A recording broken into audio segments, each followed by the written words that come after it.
town of South Park, Colorado is protesting against the president. The townspeople claim that the president, who is a great man. A great man. Great guy. We know he's probably watching. The thing about South Park is, like, you go at them and Donald Trump has put his... Welcome to the team, recruits. I'm Christy Nome, head of Homeland Security. South Park just set Washington on fire, at least metaphorically. Season 27 didn't just arrive, it detonated. From the very first scene, the show makes it clear, no politician, no celebrity, no billionaire is untouchable. And the first name on the chopping block? Donald Trump. The premiere, Sermon on the Mount, doesn't ease into its target. It depicts Trump's presidency as a circus. He struts around the White House nitpicking portraits, complaining they're not big enough because in Trump's world, size always matters. It's a gag that lands because it echoes a familiar critique, the obsession with image over substance. Then, South Park swings harder. Trump literally ends up in bed with Satan. Juvenile? Maybe, but also intentional. It's so bad for him, it's hard for him to respond. The writers appear to know that nothing unsettles Trump more than attacks on his masculinity and dominance. These aren't random jokes, they're precision strikes at his ego. But beneath the outrageous humor lies a darker commentary. In the episode, Trump's administration threatens lawsuits, cuts off voices, and reduces South Park's usually chaotic town into silence. And that silence is unsettling, because this is a show that thrives on noise, on chaos, on absurdity. Take that away, and suddenly the absence of laughter becomes the punchline.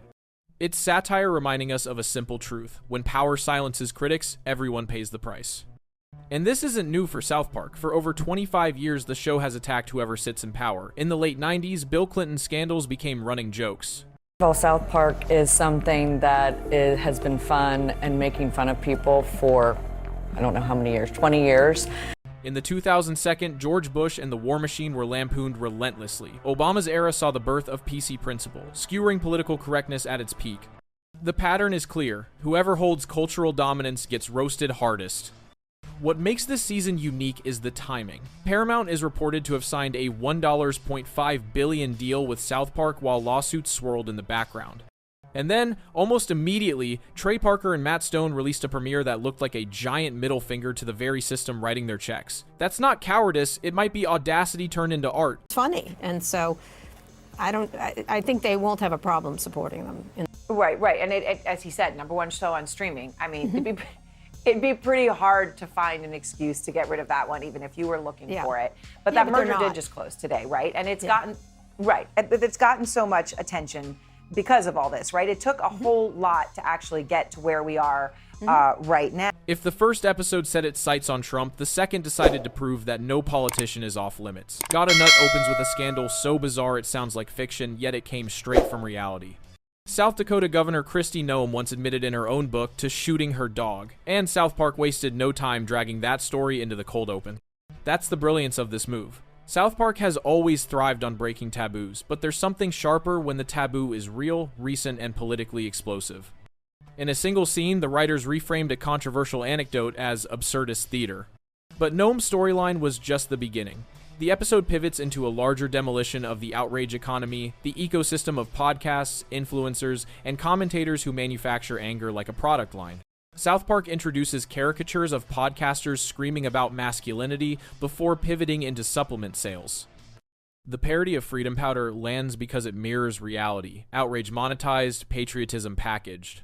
The satire cuts deeper. It exposes the logic of a media environment where performance rage is the fuel and the audience's emotions are the currency.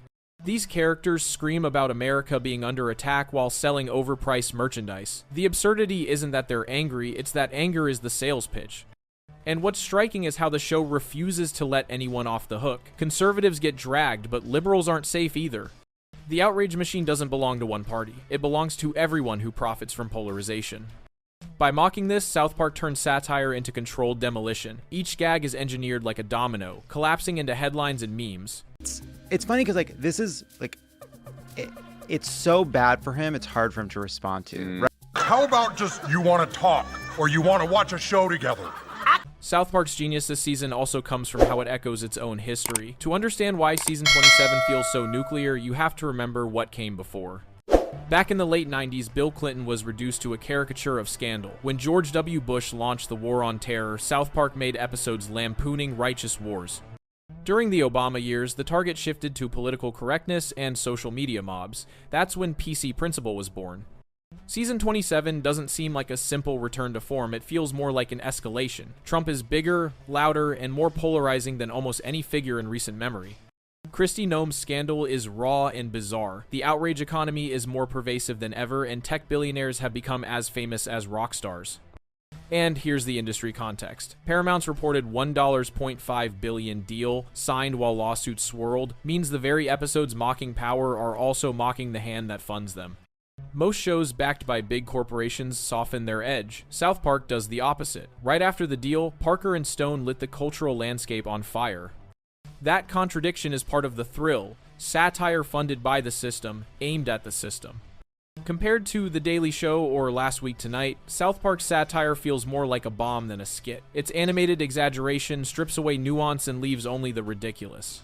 That's why South Park can survive jokes that would sink other shows. South Park is something that has been fun and making fun of people for, I don't know how many years, 20 years. One reason South Park continues to stand out is that its satire isn't just funny, it's designed to sting, and that sting comes from how it deconstructs power at the psychological level. Trump's cartoon persona is more than a punchline. It's a case study in fragile ego. He projects dominance, but South Park reduces it to endless performance. The parody resonates because people recognize real behaviors. The podcast grifters scream about masculinity while hustling supplements. The supposed alphas collapse into clowns. Tech leaders like Tim Cook are reduced to jokes about missing chargers. Small, petty, but cutting because the ego at the top is fragile.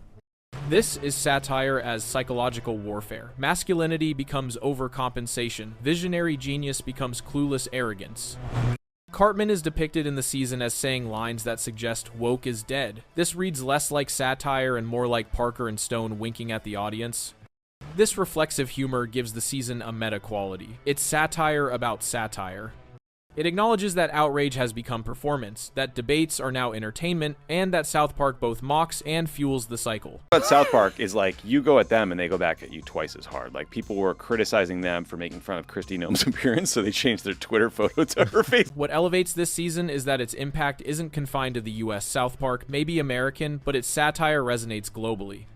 In the UK, audiences often connect Trump's absurdity to their own leaders like Boris Johnson, Liz Truss, or Rishi Sunak. In Europe, satire about censorship and overreach echoes local debates about immigration and speech laws. In Asia, South Park has a complex reputation. Some governments, such as China, have restricted or banned the show. Sort of like a meta point that's interesting, which is like pop culture is turning on Trump. And it's not like the Colbert liberal comedy space. It's South Park, which love them or hate them, like they hammer everything.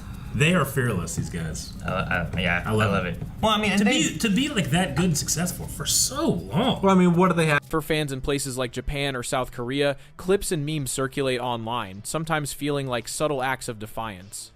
The meme economy amplifies all this. Within hours, GIFs and screenshots go viral. Trump in bed with Satan, Kristi Noem's dog scandal, fake freedom powder. South Park doesn't just make episodes, it plants cultural grenades. And by mocking the outrage economy, the show simultaneously fuels it. That paradox is part of the strategy. Like the first couple months of the administration, he's winning everything, he feels good, confident. He doesn't have that confidence anymore. He's back to being like lashing out, yelling, being upset about everything, suing people, doing all this shit. Like that just doesn't seem strong. So where does this lead? That's the question hanging over season 27. Matt Stone and Trey Parker are expected by fans to tease future chaos at Comic-Con, and if history is a guide, they won't just tease, they'll provoke. The wild card is Trump. He could potentially respond since he rarely ignores insults. If he does, his reaction becomes part of the cycle South Park mocks. Technology adds another layer. In 1997, outrage sparked letters. In 2024, clips become memes within hours. It's clear where they land. It's good. It's good. Really good. Keep them on their toes, you know? I'm so happy this is back. Like, with AI now able to remix and flood platforms, South Park's cultural grenades could become chain reactions. This season feels like a controlled demolition. Politicians pretend to be strong, South Park shows their insecurity. Influencers pretend to be authentic, South Park shows the hustle. Corporations pretend to be values-driven, South Park mocks their greed.